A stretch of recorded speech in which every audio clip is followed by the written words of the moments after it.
Hello students, engineering thermodynamics के lecture series में आप सभी का स्वागत है। माई सेल्फ प्रोफेसर ध्रुव पटेल। हम देखते हैं कि लास्ट लेक्चर में हमने क्या किया था। तो सबसे पहले हमने देखा था कि भाई इंजीनियरिंग थर्मोडायनेमिक्स बेसिकली है क्या, उसकी एप्लीकेशंस क्या है। उसके बाद में माइक्रोस्कोपिक एंड मैक्रोस्कोपिक का डिफरेंस हमने देखा था। फिर कंट्रोल वॉल्यूम क्या है, सिस्टम, सराउंडिंग, बाउंड्री किसे बोलते हैं। लास्ट में हमने देखा था कि एक्सटेंसिव और इंटेंसिव प्रॉपर्टी क्या है। उसमें मैंने बोला था कि इंटेंसिव प्रॉपर्टी, आई का मतलब सामने भी आई लिखना है, तो इंटेंसिव का मतलब है इंडिपेंडेंट प्रॉपर्टीज। क्लियर? तो ये सब हमने देखा था। आज हम देखेंगे what do you mean by state, process and cycle. So सबसे पहले सपोज आप देखते हैं स्टेट किसे बोलते हैं। ये सारी बेसिक डेफिनेशंस है, जीटीयू और कोई भी एग्जाम्स में, कोई भी यूनिवर्सिटी में एक एक मार्क्स के लिए पूछी जा सकती है। और सपोज आप ये नहीं समझोगे तो आपको आगे के चैप्टर के एग्जाम्पल में कुछ पता नहीं चलेगा। ठीक है, ये बेसिक कॉन्सेप्ट्स है। तो स्टेट किसे बोलते हैं? तो state is the condition of the system at an instant of the time as describe by its properties. तो सपोज ये कुछ पल्ले नहीं पड़ा, हमारे कुछ पता नहीं चला ये क्या बोल रहे हैं। तो पर्टिकुलरली मैं आपको बताऊं कि स्टेट का मतलब है कि ऐसी कोई कंडीशन, सपोज यहाँ पे कोई स्टेट है, उसका मतलब यहाँ पे मास की कोई वैल्यू है, टेम्परेचर की कोई पर्टिकुलर वैल्यू है, एंड वॉल्यूम की वैल्यू है। सपोज कुछ भी चेंज होता है, मास यहाँ पे 1 kg है तो यहाँ पे 2 kg हुआ, वॉल्यूम यहाँ पे 2 मीटर क्यूब है तो यहाँ पे 3 मीटर क्यूब हुआ, तो यहाँ पे स्टेट चेंज हो गया। मतलब कोई भी एक पर्टिकुलर टाइम पे जो भी आपकी प्रॉपर्टी है इंस्टेंट टाइम में, उसको बोलते हैं स्टेट। क्लियर? सपोज हम यहाँ पे एग्जांपल लेते हैं, मेरे पास ये रूम है, तो रूम में अभी का टेम्परेचर है 40 डिग्री सेल्सियस, तो उसको स्टेट बोलते हैं। सपोज मैं दोपहर में आता हूँ, उसका टेम्परेचर होता है 42 43 डिग्री सेल्सियस, तो उसका दूसरा स्टेट बोलते हैं। ठीक है, तो ये एक कॉन्सेप्ट है। आगे समझते हैं प्रोसेस। तो any change that system undergoes from one state to another state, that is known as process. उसका मतलब है यहाँ पे स्टेट 1 है और यहाँ पे स्टेट 2 है। मैंने आपको बताया है ऑलरेडी कि स्टेट का मतलब क्या है। तो यहाँ से यहाँ पे जाते हैं तो उसको क्या बोलते हैं? प्रोसेस। ठीक है। अब है पाथ। पाथ मतलब रास्ता। तो यहाँ से 1 से 2 तक जाने के लिए कौन सा रास्ता सिलेक्ट करते हैं, उसको बोलते हैं पाथ। तो it is a series through which system passes during a process. मतलब एक प्रोसेस के दरमियान सिस्टम जो भी पाथ पे चलती है उसको बोलते हैं पाथ। यहाँ पे ये पाथ 1 है, सपोज मैं यहाँ से जाता हूँ तो ये पाथ भी हो सकता है। 2 से 1 के लिए यहाँ पे दिखाया है पाथ 2। क्लियर? Next, cycle. तो it is defined as a series of state that changes such that final state is identical with initial state. उसका मतलब है कि कोई ऐसी प्रोसेस है कि पहला वाला जहाँ से स्टार्ट हुआ था वहीं पे लास्ट प्रोसेस एंड हो। सपोज यहाँ पे 4 प्रोसेस है, यहाँ से प्रोसेस स्टार्ट हुई है 1 नंबर से, सो 1 से 2, 2 से 3, 3 से 4, और 4 प्रोसेस एंड कहाँ पे होगी? वापिस 1 पे। मतलब जहाँ से शुरू हुई है वहाँ पे ही खत्म होती है, उसको बोलते हैं कंप्लीट साइकिल। क्लियर? तो ये बेसिक फंडामेंटल्स है जो कोई भी चैप्टर में आपको यूज होंगे। उसके बाद में हम ले लेते हैं थर्मोडायनेमिक इक्विलिब्रियम। थर्मोडायनेमिक इक्विलिब्रियम, तो इक्विलिब्रियम मतलब बैलेंस, बैलेंस सिचुएशन। तो उसकी डेफिनेशन क्या है?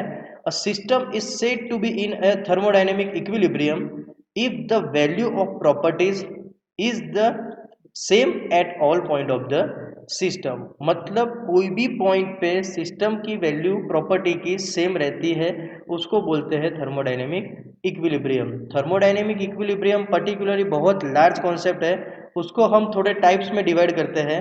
तो पहला टाइप्स होता है थर्मल इक्विलिब्रियम। अब थर्मल का मतलब होता है कि जो बाय टेम्परेचर के साथ कनेक्टेड है। तो मतलब if the temperature of the system does not change with respect to time, that is known as thermodynamic equilibrium. आपको कीवर्ड्स याद रखने हैं। थर्मल मतलब टेम्परेचर, तो टेम्परेचर चेंज नहीं होता है। ठीक है, एग्जांपल ले लेते हैं। यहाँ पे कोई सिस्टम है, ये कोने पे टेम्परेचर है 90, यहाँ पे है 90 और यहाँ पे भी है 90, सारी जगह पे टेम्परेचर है 90 डिग्री सेल्सियस, तो उसको बोलते हैं थर्मल इक्विलिब्रियम। बाद में दूसरा कॉन्सेप्ट लेते हैं, यहाँ पे टेम्परेचर 50 है, यहाँ पे 40 है, यहाँ पे 80 है, यहाँ 90 है, तो उसको थर्मल इक्विलिब्रियम नहीं बोल सकते। क्लियर? नेक्स्ट कॉन्सेप्ट है मैकेनिकल इक्विलिब्रियम। ये सारे कॉन्सेप्ट इक्विलिब्रियम के अंडर में आते हैं टाइप्स ऑफ इक्विलिब्रियम में। सो पहले वाला आया थर्मल, दूसरा है मैकेनिकल इक्विलिब्रियम। उसमें है मैकेनिकल मतलब pressure related data. If the pressure of the system does not change with respect to time that is known as mechanical equilibrium. मतलब ये सिस्टम में प्रेशर थ्रू आउट 5 बार है तो उसको बोलते हैं मैकेनिकल इक्विलिब्रियम। यहाँ पे प्रेशर देखो चेंज हो रहा है तो इसको मैकेनिकल इक्विलिब्रियम नहीं बोल सकते, राइट। तीसरा कॉन्सेप्ट है केमिकल इक्विलिब्रियम। अब आपको पता चल गया होगा मेरे कॉन्सेप्ट से कि केमिकल का मतलब है केमिकल कंपोजिशन। तो if the chemical composition of the system does not change with respect to time that is known as chemical equilibrium. मतलब यहाँ पे देखो ये है, यहाँ पे कार्बन, यहाँ ऑक्सीजन, सपोज यहाँ ऑक्सीजन कार्बन सभी इक्विलिब्रियम में नहीं है। और यहाँ पे देखो CO2 CO2 CO2 CO2 through out एक ही केमिकल कंपोजिशन है तो उसको बोलते हैं केमिकल इक्विलिब्रियम। यहाँ पे आपको चेंज करना है, ये थर्मल इक्विलिब्रियम गलती से मैंने लिख दिया है, इसको चेंज करके आपको लिखना है केमिकल इक्विलिब्रियम। क्लियर। तो बेसिकली आप देख सकते हो कितने कॉन्सेप्ट्स हैं। पहले आया था थर्मोडायनेमिक इक्विलिब्रियम, उसके 3 कॉन्सेप्ट हमने निकाले, पहले थर्मल, उसके बाद में मैकेनिकल और उसके बाद में केमिकल। थर्मल में टेम्परेचर कांस्टेंट रहता है, मैकेनिकल में प्रेशर और केमिकल में chemical composition. Clear. Next most important theory for 7 marks, quasi static process. अब ये एक हाइपोथेटिकल प्रोसेस है। सपोज आप बुक में स्टडी करेंगे तो कुछ पता नहीं चलेगा कि भाई ये क्या बोलना चाहता है, पूरा मैंने पढ़ लिया एक डेढ़ पेज, लेकिन कुछ पता नहीं चला कि भाई क्वासी स्टैटिक प्रोसेस है क्या, उसकी ज़रूरत क्या है। ठीक है, तो हम समझते हैं यहाँ पे पूरी तरह से। When a process proceeds in a such a way that system remain close to an thermodynamic equilibrium state at all times, that is known as quasi-static process। तो आप एक एक वर्ड समझो। थर्मोडायनेमिक इक्विलिब्रियम उसका मतलब है कि भाई थर्मल इक्विलिब्रियम भी होना चाहिए, मैकेनिकल भी होना चाहिए और केमिकल भी होना चाहिए। और कोई भी सिस्टम थ्रू आउट ये तीनों इक्विलिब्रियम मेंटेन कर सकती है तो उसको हम बोलते हैं, ये प्रोसेस को बोलते हैं क्वासी स्टैटिक प्रोसेस। तो डेफिनेशन से तो कुछ पता नहीं चलता कि कहना क्या चाहते हैं, लेकिन हम समझते हैं यहाँ पे। सपोज मेरे पास ये स्केच है, पहले यहाँ पे लेफ्ट हैंड साइड हम देखते हैं, ये एक पिस्टन और सिलेंडर असेंबली है। यहाँ पे मैंने पिस्टन रखा है, ये सिलेंडर है आउटर साइड पे। ठीक है, यहाँ पे कोई वेट रखा है, सपोज मेरा वेट है 50 न्यूटन। यहाँ पे प्रॉपरली समझना, वेट मेरा है 50 न्यूटन। सपोज यहाँ पे इनिशियल वेट रखा है, गैस का कुछ प्रेशर होगा बट वेट के वजह से वो नीचे है। तो यहाँ पे पिस्टन इस पोजीशन पे है, पोजीशन नंबर 1। सपोज मैं ग्राफ ड्रॉ करता हूँ तो PV प्रेशर वर्सेस वॉल्यूम का ग्राफ मैं ड्रॉ करता हूँ। तो P1 V1 T1 मतलब इनिशियल पोजीशन, यहाँ पे पिस्टन पड़ा हुआ है मतलब ये इक्विलिब्रियम में है, तो उसका मैंने रीडिंग ले लिया, P1 pressure, V1 volume and temperature T1। ठीक है, उसके बाद में सपोज मैं ये वेट पूरा एक ही साथ उठा लेता हूँ। तो सपोज ये 50 न्यूटन वेट में यहाँ से उठा लेता हूँ तो क्या हो जाएगा, यहाँ से पिस्टन तुरंत यहाँ ऊपर आ जाएगा। यहाँ दोनों साइड स्टॉप लगाए हुए हैं, मतलब पिस्टन यहाँ से 1 पोजीशन में से कौन सी पोजीशन में आएगा, 2 पोजीशन में। ठीक है, तो 1 से 2 पोजीशन में पिस्टन आ रहा है, उसका मतलब है यहाँ 1 से मुझे कहाँ जाना पड़ेगा, 2 पोजीशन में जाना पड़ेगा। तो मैं यहाँ जाता हूँ इक्विलिब्रियम 1 से यहाँ पोजीशन नंबर 2 पर। तो मैंने वेट जैसे ही रिमूव किया, पिस्टन यहाँ ऊपर आ गया और यहाँ पे स्टेडी कंडीशन में हो गया, मतलब ये पहुँचा यहाँ पे। तो प्रेशर रिड्यूस होगा तो यहाँ पे ग्राफ पे प्रेशर थोड़ा थोड़ा कम हो रहा है, वॉल्यूम बढ़ रहा है, देख सकते हैं आप। पहले इतना थोड़ा था फिर इतना ज़्यादा हो गया, मतलब वॉल्यूम इंक्रीज हो रहा है और टेम्परेचर भी कुछ वेरी हो रहा है। ठीक है, तो यहाँ पे बोलते हैं P2 V2 and T2 condition. उसका मतलब है ये सडनली हो रहा है। इसका मतलब है पहले हम स्टेट 1 पे थे, बाद में हम पहुंच गए स्टेट 2 पे, लेकिन इंटरमीडिएट जो स्टेट था उसके बारे में हमें कुछ पता नहीं है कि भाई ये 1 से 2 पे इस पोजीशन पे है, वो तो इक्विलिब्रियम में था नहीं। उसका मतलब इंटरमीडिएट जो स्टेट था वो कैसा था, नॉन इक्विलिब्रियम। हमारी पोजीशन 1 और 2 कैसी थी, इक्विलिब्रियम। ठीक है, तो यहाँ तक हमें कुछ पता नहीं चल रहा है कि हाँ ये एग्जाम्पल ठीक है, लेकिन ये कॉन्सेप्ट क्या कहना चाहते हैं। तो हम दूसरी स्केच भी देखते हैं। इसमें क्या है कि जो वेट था 50 न्यूटन का, उसको मैंने एक एक न्यूटन के 50 पीस में यहाँ पे डिवाइड कर दिए हैं। ठीक है, याद रखना कोई भी स्मॉल स्मॉल वेट में डिवाइड कर दिया है। यहाँ पे मैंने इनिशियली सारे वेट रख दिए हैं 50 न्यूटन के, तो इनिशियल पोजीशन तो यहाँ पे ही आएगी 1, तो हम स्केच ड्रॉ कर देते हैं कि भाई पोजीशन 1 यहाँ पे।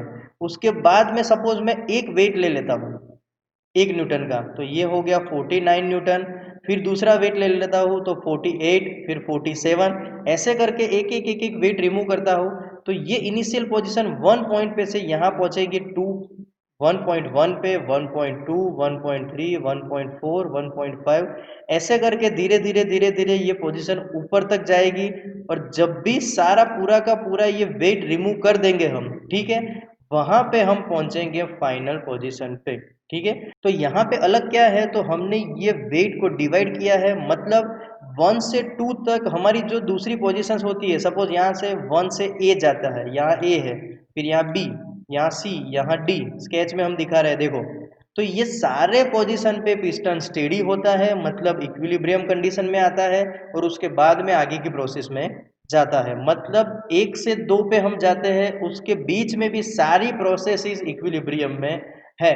उसका मतलब है ये पूरी प्रोसेस, ये पूरा पाथ हमने इक्विलिब्रियम कंडीशन में फॉलो किया, तो उसको बोलते हैं quasi static process. Clear students? Quasi static मतलब इक्विलिब्रियम और रिवर्सिबल प्रोसेस। सपोज हम यहाँ पे आ गए 2 नंबर पोजीशन पे, अब मैं वापिस एक एक न्यूटन का वेट वापिस रखूंगा, तो ये वापिस 2 में से यहाँ आई पे आएगा, एच पे आएगा, फिर जी पे आएगा, तो वापिस 2 में से 1 पे आ जाएगा, और वो भी इक्विलिब्रियम कंडीशन के साथ। मतलब कोई भी डायरेक्शन में हम जाते हैं इक्विलिब्रियम कंडीशन के साथ जाते हैं। Clear students? सो क्वासी का मतलब है ऑलमोस्ट। सो क्वासी स्टेटिक मतलब रिवर्सिबल प्रोसेस। हाँ, तो ये रिवर्सिबल है। रिवर्सिबल का मतलब क्या है कि जो पाथ पे हम आगे गए हैं उसी पाथ पे हम वापस भी आ सकते हैं, और इक्विलिब्रियम कंडीशन के साथ। तो ये रिवर्सिबल प्रोसेस भी बोल सकते हैं। हमारे पास एग्जांपल्स है, आपको ये याद रखना है कि क्वासी स्टेटिक और रिवर्सिबल प्रोसेस के एग्जाम्पल क्या है। तो फर्स्ट वन है आइसोथर्मल, दूसरा है आइसोबैरिक, एंड तीसरा है आइसोकोरिक। अब आपको बहुत कंफ्यूजन होगा कि भाई इसमें क्या कांस्टेंट रहता है क्या नहीं। तो आइसोथर्मल, अब यहाँ पे ध्यान रखो, आइसोथर्मल, थर्मल मतलब क्या है, टेम्परेचर, तो इसमें टेम्परेचर कांस्टेंट रहता है आइसोथर्मल में। आइसोबैरिक, अब बार, बार यहाँ पे देखो BAR, बार, बार किसका यूनिट है, प्रेशर का, तो यहाँ पे रहता है प्रेशर कांस्टेंट। क्लियर? सो थर्मल में टेम्परेचर, बैरिक में प्रेशर, और जो भी बचा आइसोकोरिक उसमें रहता है वॉल्यूम कांस्टेंट। तो ये तीनों बेसिक प्रोसेस है थर्मोडायनेमिक्स की, जो तीनों रिवर्सिबल प्रोसेस है। सारी रिवर्सिबल प्रोसेस को हम क्वासी स्टेटिक प्रोसेस बोल सकते हैं। Clear students? तो इसमें आपको सिर्फ एक्सप्लेन करना है कि पहले ये एग्जांपल लेना है पूरा वेट, तो पूरा वेट मैं रखता हूँ और निकल देता हूँ, तो 1 से 2 में बीच वाली प्रोसेस इक्विलिब्रियम में नहीं रहती, और सपोज मैं एक एक केजी का वेट के साथ बैलेंस करता हूँ, तो पूरी बीच के स्टेट भी बैलेंसिंग में होते हैं और इक्विलिब्रियम में होते हैं, उसको बोलते हैं क्वासी स्टेटिक प्रोसेस। आपको यही एग्जाम्पल समझा के एग्जाम में लिख देना है। Okay, clear students? Thank you for watching this lecture.